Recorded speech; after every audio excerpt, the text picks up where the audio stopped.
واسع رحمه الله. اللهم صل على سيدنا محمد النبي الأمي الحبيب العالي القدر العظيم الجاه قدر عظمة ذاتك وعلى آله وصحبه وسلم.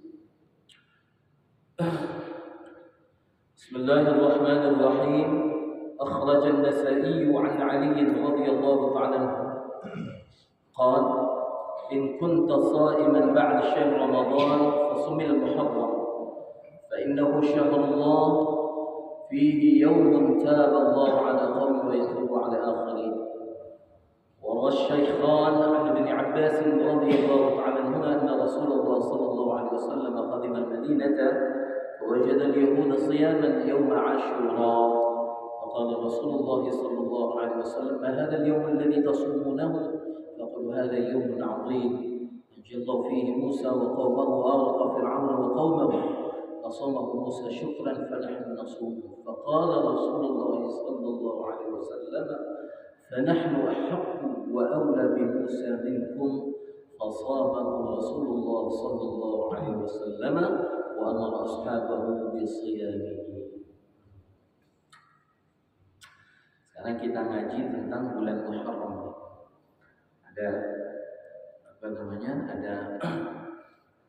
Ada sunnah khusus dalam bulan Muharram, khususnya nanti di hari yang ke-10.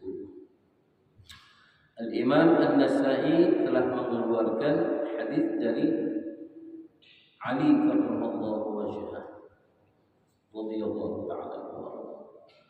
Beliau mengatakan begini: In kunta sha'iman ba'da syahr Ramadan, jika kamu mau jadi orang yang berpuasa setelah bulan suci Ramadan, artinya di luar bulan suci Ramadan, yang mana puasa pada bulan tersebut adalah fardu. Kalau kamu mau puasa sunat, fasumil muharram, maka puasalah pada bulan Muharram. Muharram itu kapan? Kapan bulan Muharram? Sekarang ini kita sedang berada di dalam bulan Muharram. Kalau tidak salah saya, hari Jumat yang lalu itu pas 1 Muharram. 1 Muharram Jumat yang lalu. Fa'innahu syahrullah, karena Muharram ini bulan besar, bulan penting ini.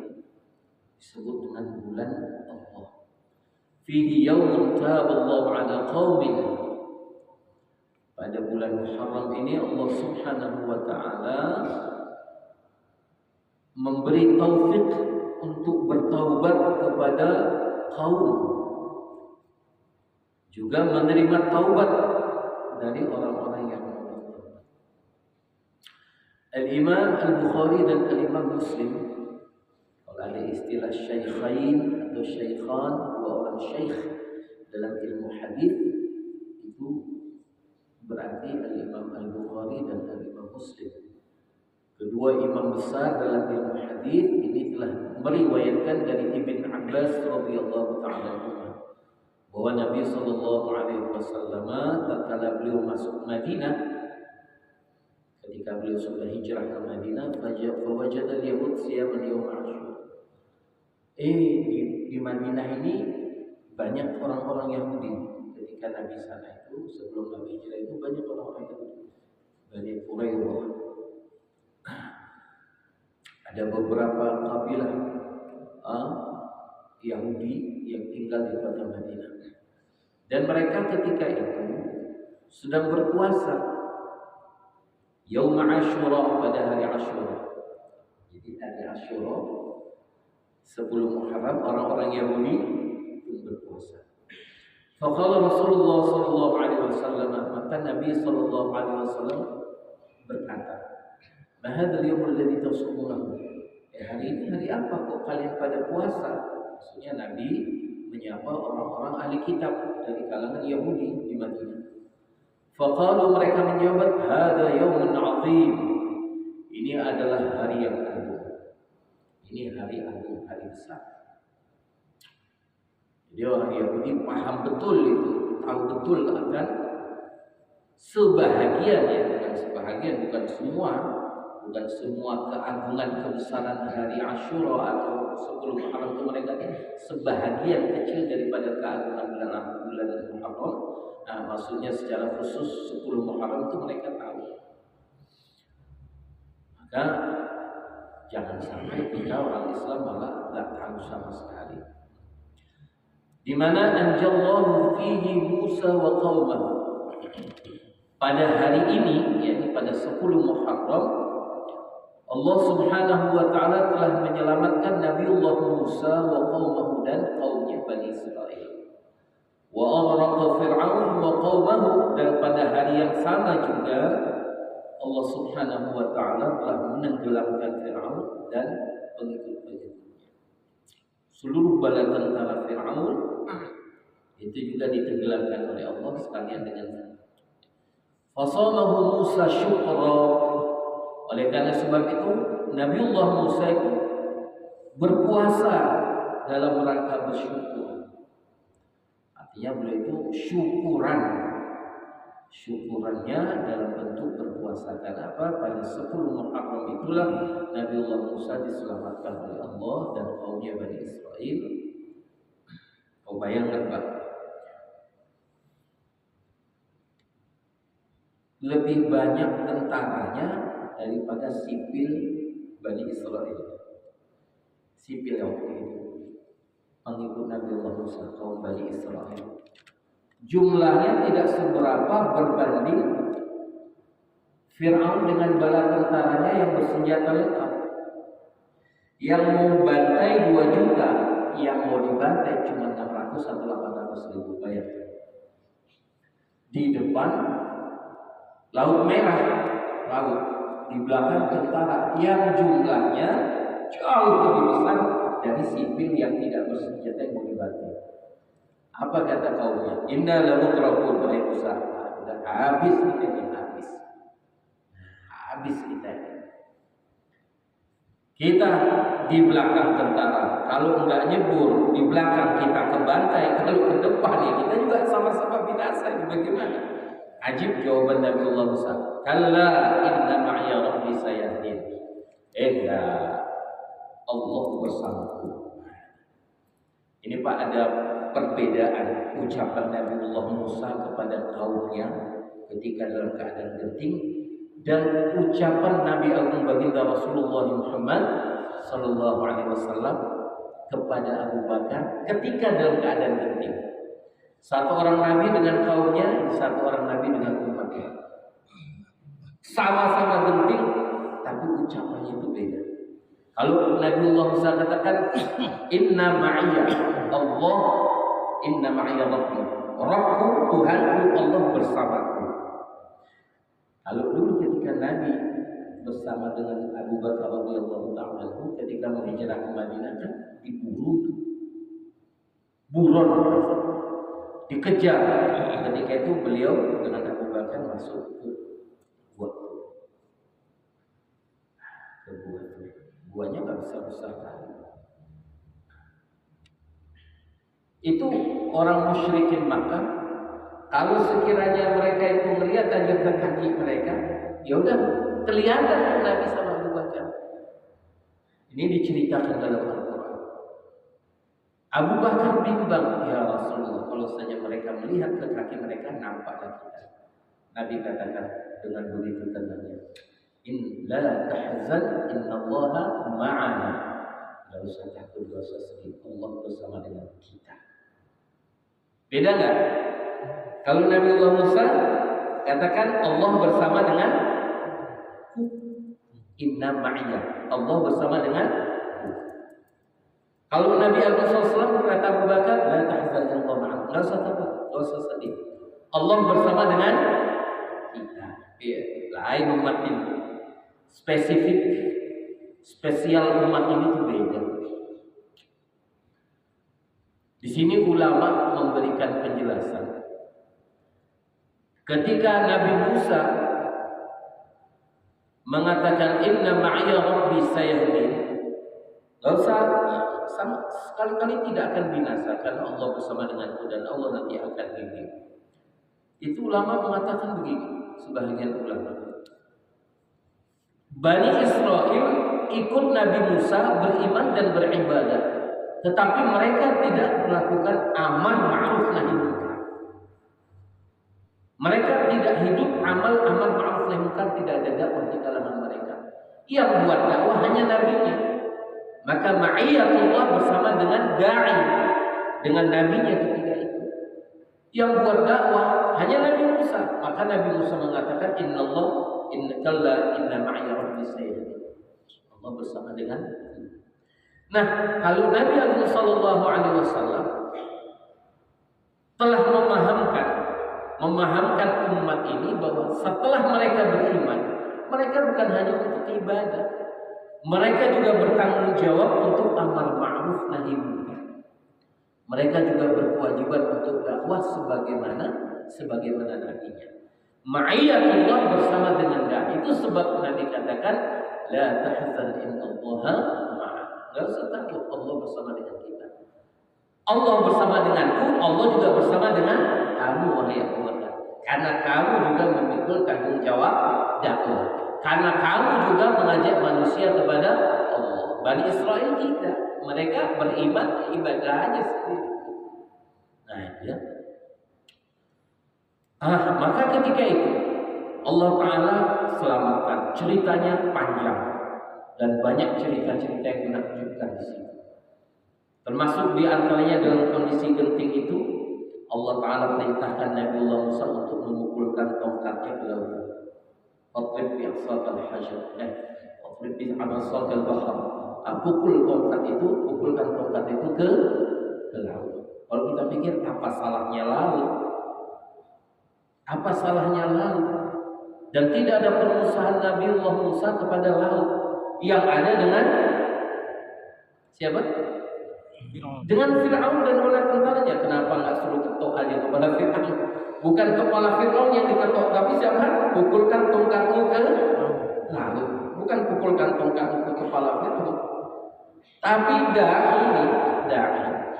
di dalam medan dakwahnya, dalam setiap keadaan mereka sami'na wa ata'na kepada Allah Ta'ala. Enggak tanya, enggak tanya.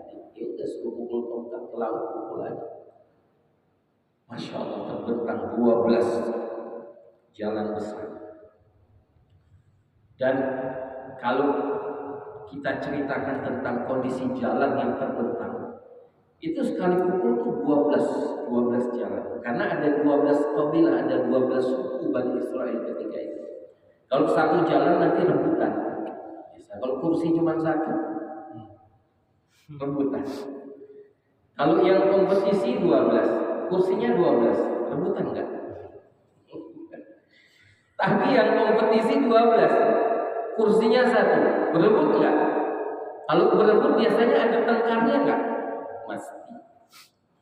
Allah Ta'ala bentangkan 12 jalan. Jadi untuk satu suku, satu jalan sendiri masing-masing. Dan subhanallah, jalan itu besar, luas. Dan satu sama lain, kabilah sini dengan suku yang sana itu bisa saling sapaan. Karena dindingnya itu ya, air itu langsung jadi dinding. Dan seperti dinding kaca gitu. Kalau buat tol kayak gini, alokasi waktu dan dananya kira-kira berapa triliun. Tapi bagi Nabiullah Musa dengan nusrah ghaibiyah, alokasi dananya, alokasi waktunya, ya sudah cukup. Innama amru idza arada syai'an ay yaqula lahu kun fayakun. Segitu kan. Sekali sampai. Dan ketika mereka belum sampai ke ujung, masih di tengah, ini Fir'aun dengan sebelah tentaranya udah masuk juga. Bayangkan. Jadi tadi udah bingung seperti itu. Akhirnya terbentang jalan, udah senang ketika mereka masuk karena jumlah mereka juga banyak. Dan Fir'aun dengan seluruh bala tentaranya juga bisa ikut masuk ke jalan. Sementara mereka belum sampai ke ujung. Bayangkan. Terus ketika mereka terus sampai ke depan, sampai ke seberang sana, nah Fir'aun dengan bala tentaranya udah di tengah-tengah. Ketika itulah datang pertolongan Allah lagi. Nah, jadi kalau kita benar-benar subhanallah ya, di tempat yang sama, melalui air yang sama, di waktu yang sama, tetapi efeknya berbeda. Bagi orang yang berada di pihak Allah, orang yang berada di pihak agama Allah, air itu, tempat itu di waktu itu menjadi sebab keselamatan untuk mereka. Air yang sama, waktu yang sama, di tempat yang sama bagi mereka yang berseberangan dengan Allah, maka itu menjadi sebab kehancuran mereka. Nah, itu terjadinya peristiwanya terjadi pada 10 Muharram. Maka Nabi Musa fasamahu Musa syukran fa nahnu nasum. Maka kami pun berpuasa, maka Nabi Musa pun puasa syukra sebagai syukurnya kepada Allah, fa nahnu nasum. Maka apabila mendengar jawaban ini dari orang-orang Yahudi di Madinah, faqala Rasulullah sallallahu alaihi wasallam, Nabi sallallahu alaihi wasallam sabda, fa nahnu ahaqqu. Kami orang-orang Islam ahaqqu, lebih berhak, wa aula, dan lebih utama bi Musa minkum.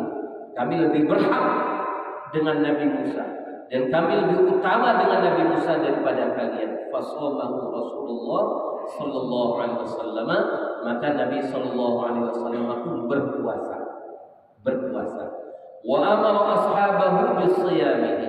Bukan hanya beliau yang berpuasa, wa amara ashabahu, dan beliau juga memerintahkan, menyuruh sahabat-sahabatnya bisiyamihi, juga berpuasa.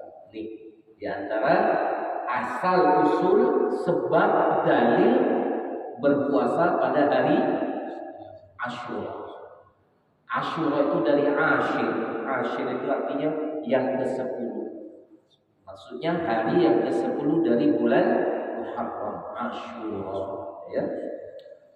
Ini hadis ini diriwayatkan oleh Imam Al-Bukhari dan Imam Muslim. Jadi sandaran kita dalam berpuasa pada hari Asyura itu dalilnya, sandaran kita, hujah dalil kita, ini hadis yang diriwayatkan oleh Imam Al-Bukhari dan Imam Muslim. Dan puasa itu sudah cukup masyhur di kalangan umat Islam. Jadi artinya enggak ikut ya, apa puasa enggak sarapan, enggak puasa, ikut puasa rame-rame gitu. Tidak ada sandaran. Jadi kita sekarang sudah kita punya sandaran. Ditanya apa dalil kalian berpuasa? Ini kan era zaman di mana orang sedikit-sedikit dalil. Dalilnya sudah ada sebenarnya. Cuman terkadang kita kan nggak terlalu ekspos mengenai dalil. Ini kita sudah tahu. Ya ini ya dalilnya ya. Kemudian ada hadis yang diriwayatkan oleh Al-Imam Muslim. Wa Muslimun an Abi Qatadah, dari sahabat Abi Qatadah radhiyallahu ta'ala anhu, su'ila Rasulullah sallallahu alaihi wasallam an siyami Asyura, yaum Asyura. Abi Qatadah radhiyallahu ta'ala berkata, Nabi sallallahu alaihi wasallam pernah ditanya mengenai puasa Asyura. Mengenai puasa Asyura, maksudnya mengenai apa fadilahnya, apa ganjarannya. Faqal, Nabi sallallahu alaihi wasallam telah bersabda, yukaffirus sanatal madiyah. Puasa pada hari Asyura itu ganjarannya ampunan dosa 1 tahun yang lalu. Puasanya sehari, ganjarannya ampunan dosa berapa? 1 tahun. Ada yang tak ada dosa selama 1 tahun? Gak harus nunggu 1 tahun lah. Gak harus nunggu 1 tahun. Kita ini kerap saja tergelincir dalam dosa karena kelemahan kita. Terkadang kita dalam dosa pun kita tidak menyadari. Nah, ini peluang bagi kita untuk mensucikan kita dari dosa-dosa kita. Nah, ya. Al-Imam Al-Baihaqi, ini ada beberapa hadis yang berkaitan dengan puasa Asyura. Al-Imam Al-Baihaqi meriwayatkannya Nabi Muhammad sallallahu alaihi wasallam telah bersabda, "Sumut tasi' wal 'ashir."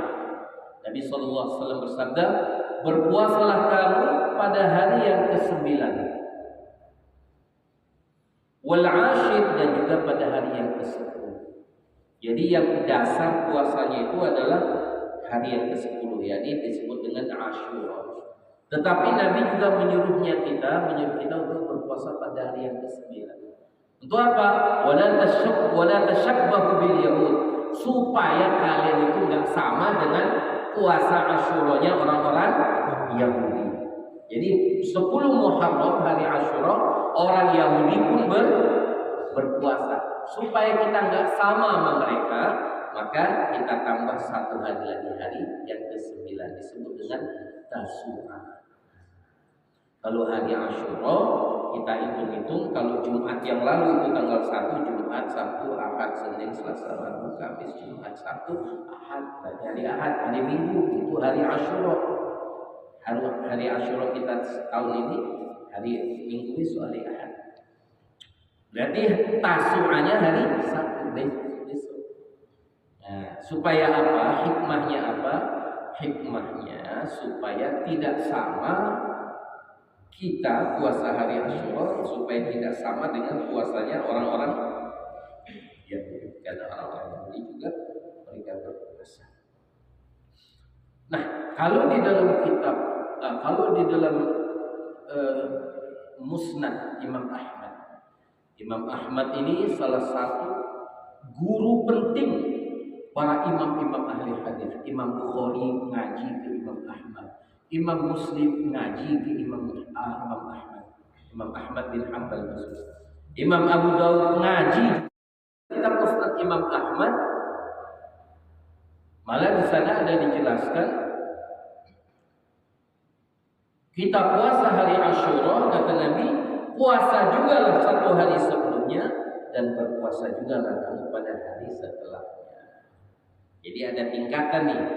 Nah, kalau Imam Asy-Syafi'i dalam kitab Al-Um, kitab induk dalam mazhab Asy-Syafi'i, yakni kitabnya Imam Syafi'i langsung itu, kitab Al-Um, beliau menjelaskan artinya tingkatannya lah ya.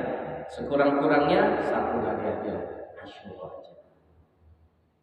Akan menjadi lebih baik kalau kita puasanya 2 hari, Tasu'a dan Asyura. Dan berdasarkan hadis riwayat Imam Ahmad, akan baik, akan menjadi lebih baik juga kalau kamu mau berpuasa 1 hari setelahnya. Nah, ini agak panjang sedikit penjelasannya. Nanti saya undang jemaah subuh ngaji di Lamgabu malam hari.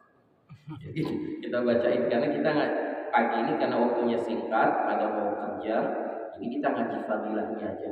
Kalau kajian fikihnya secara detail, nah ini ada kitab peninggalannya almarhum Ustaz Taib, kayaknya nggak dibaca-baca. Nah, ini kita baca di sini di juzuk 2 sekitar halaman 200 sekian. Nanti kita baca sama-sama malam Ahad. Ya, jadi minimal, jadi levelnya ya untuk puasa Muharram ini levelnya ya Asyura 1 hari aja. Nah, Imam Asy-Syafi'i dalam kitab Al-Um menjelaskan, kalaupun nggak sanggup, kepingin kita ngamalkan puasa Asyura, puasa 10 hari. Sementara Nabi nyuruh puasa juga lah pada hari yang ke-9. Kalau nggak mampu pun ya sudah nggak apa-apa, hari Asyuranya aja. Tapi akan menjadi afdal, lebih afdal kalau kamu mau menyertakannya dengan hari yang ke-9, Tasu'a 2 hari.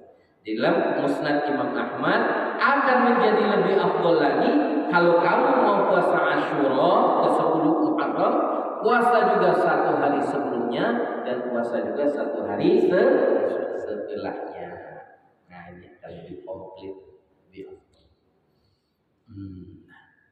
Atau lihat aja lah sedikit ya. Nanti bunyi bukon kan. Kayaknya kalau yang puasa 1 hari sebelum, puasa hari setelahnya itu jarang dapatnya. Jarang. Ya, jarang.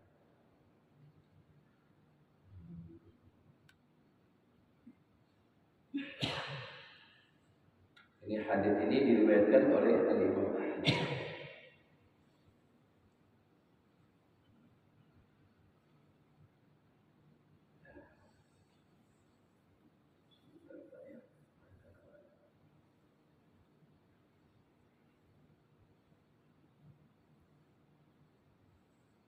Jadi Ustaz kaniki sebangsa. Gimana? Kaniki sebangsa. Niatnya nawaitu shauma ghadin an adai sunnat Asyura. Sengaja aku lafaz niatnya ya, bahasa kitanya sengaja bertujuan puasa esok hari untuk menunaikan puasa sunat Asyura. Sengaja aku niat puasa esok hari untuk menunaikan puasa sunat Asyura. Kalau yang ke sembilannya sengaja pun ya puasa esok hari itu menunaikan, sengaja pun ya puasa menunaikan puasa sunat Tasu'a. Nah ini dia ya. Nah ini dia. Ja'al khabar an siyamil hadi asyar. Ya. Ma rawahu al-Imam Ahmad sumu yawma Asyura wa khaliful yahud. Nah, puasalah kamu pada hari Asyura. Ini yang riwayat Imam Ahmad ya. Puasalah kamu pada hari Asyura. Kalau tadi hadis yang diriwayatkan oleh Imam Bukhari dan Imam Muslim, fasamahu Rasulullah SAW wa amara ashabahu bisyam. Maka Nabi SAW pun berpuasa dan beliau juga memerintahkan, menyuruh para sahabatnya juga berpuasa. Tapi amar di sini, perintah di sini kedudukannya adalah sunnah bukan wajib. Ya. Nah kalau di sini bunyi matanya redaksinya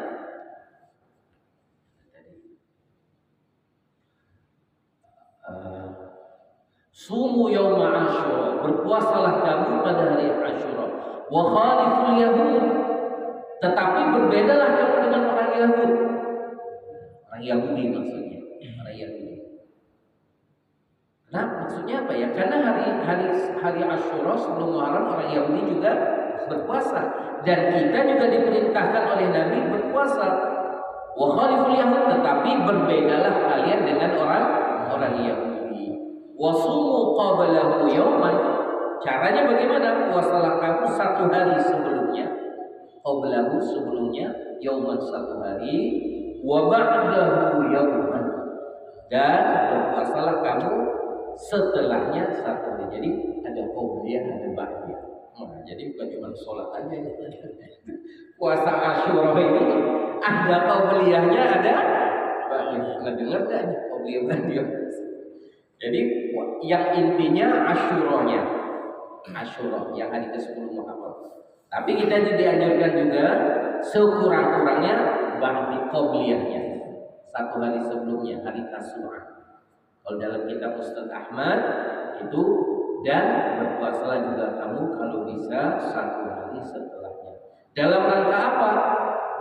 Dalam rangka supaya puasa Asyura kita tidak sama dengan Yahudi. Seperti kita kurban, Pak. Seperti kurban kita kurban. Kalau ahlu kitab Yahudi Nasara, termasuk orang-orang musyrikin, mereka kurban, ada juga kurban. Tetapi mereka tidak mau makan sembelihan kurban mereka. Kalau bahasa kita ini sebenarnya action aja. Actionnya nanti kalau kita makan kurang pahala. Justru dalam hal ini kita disuruh berbeda dengan mereka. Malah makan daging kurban dari kurbannya kita sendiri itu justru disunahkan. Fakulu minha wa at'imul ba'is al-faqir.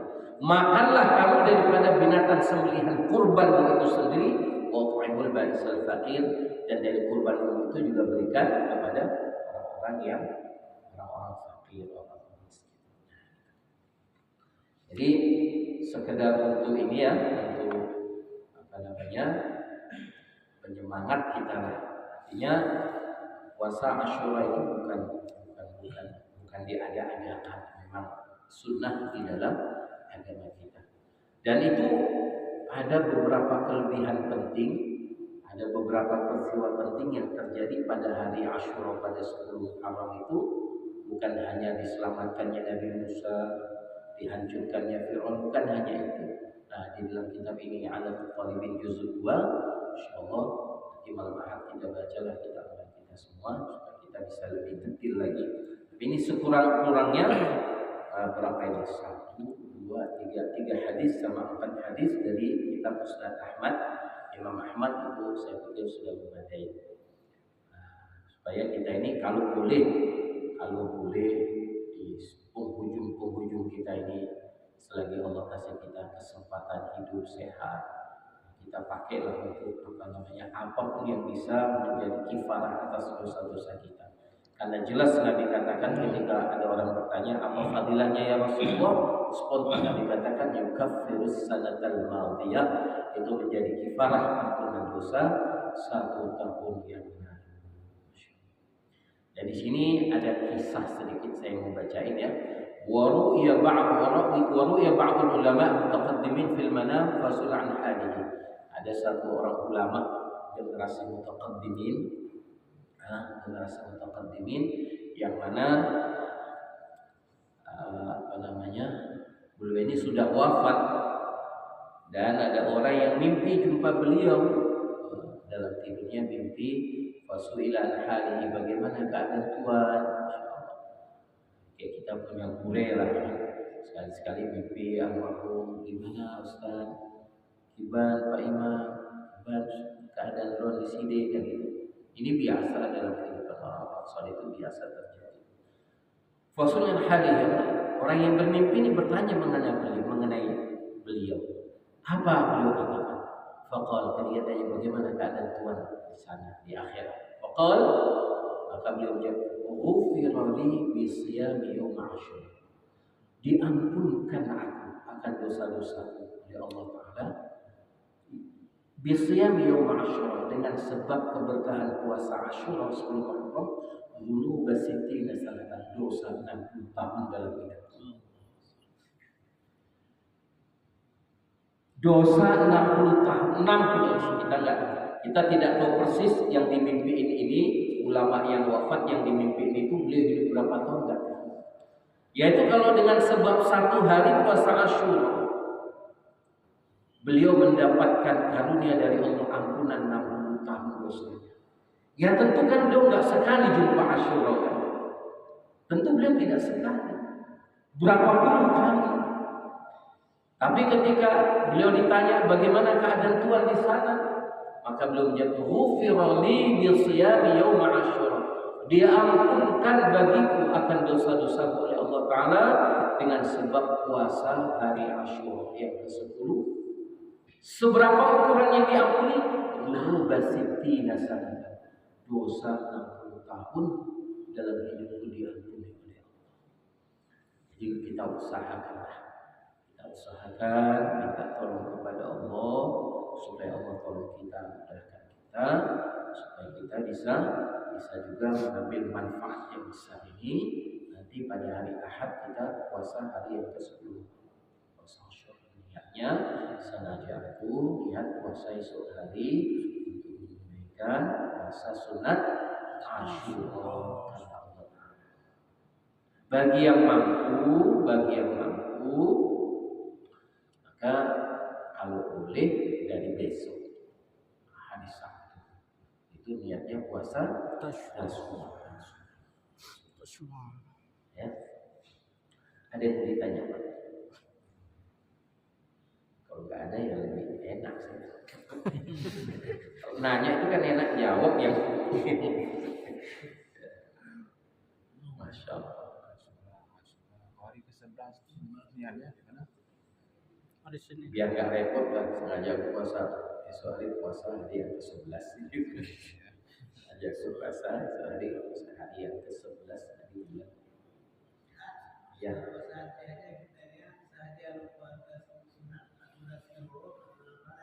Jepah kan.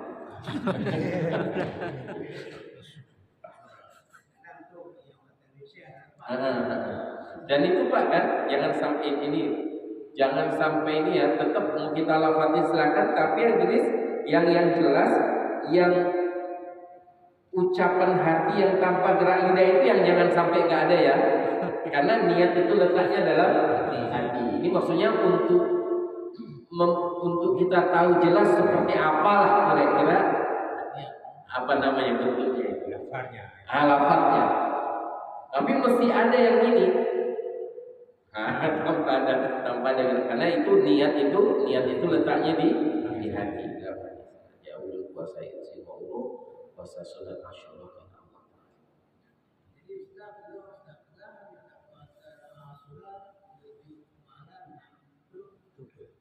Ini kejadian yang hadis dari Nabi Shallallahu Alaihi Wasallam itu puasa kifarah 1 tahun yang hadis.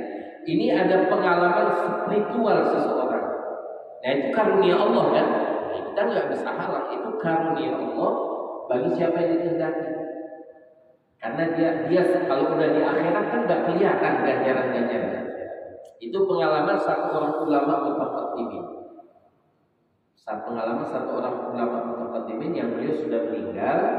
Ada orang mimpi beliau, Ibn Syekh Adrona di sini Ibn, ya Allah ya Rabbi, dikatakan bahwa dosa-dosaku diampuni oleh Allah Ta'ala dengan sebab puasa Asyura dosa 60. Hah?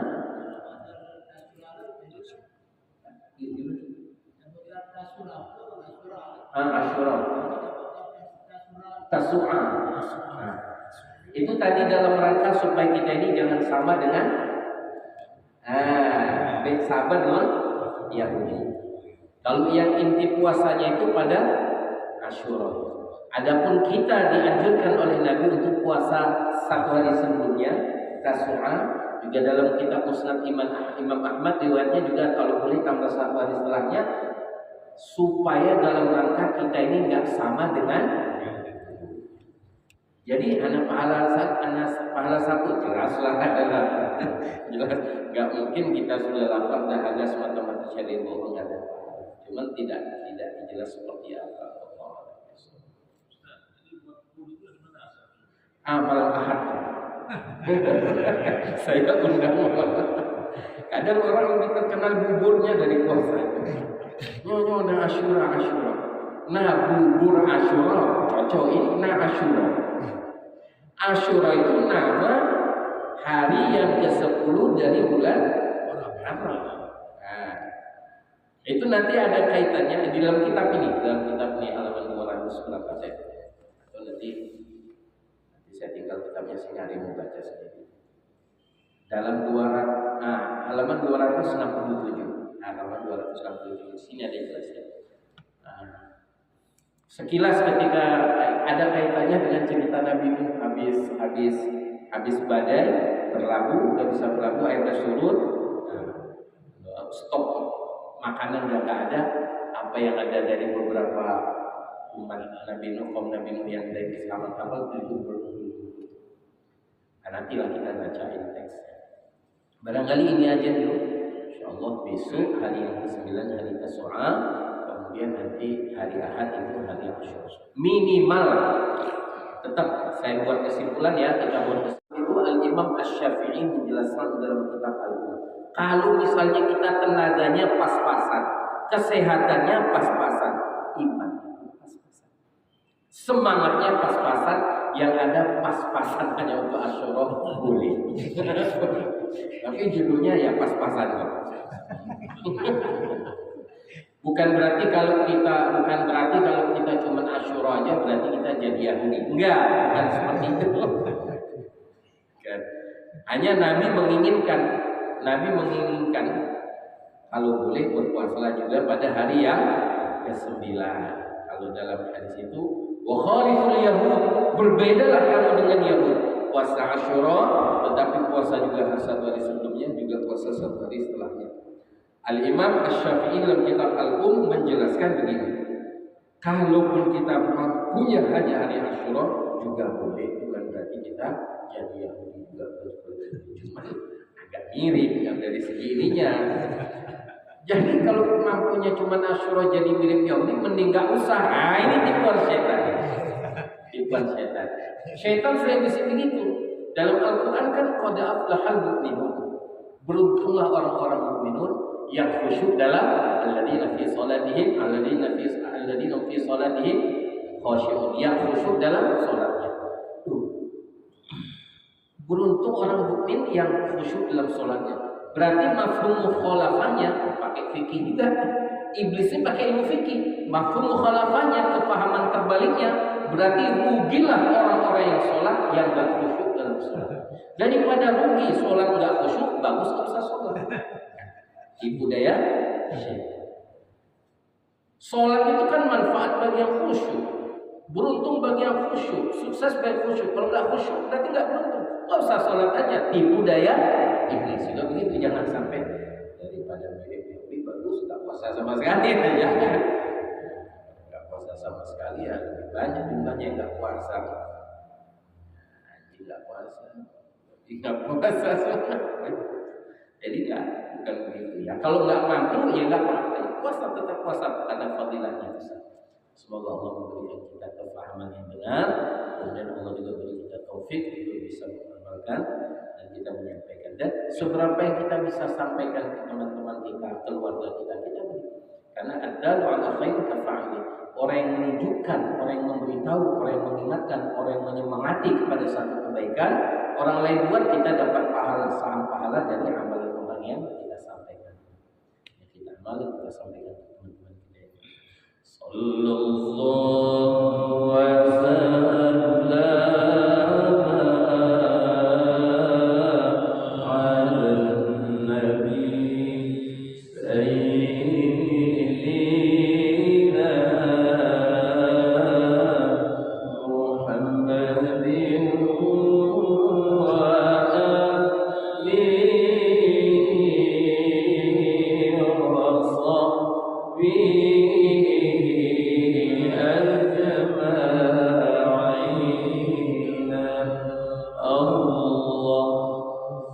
Allah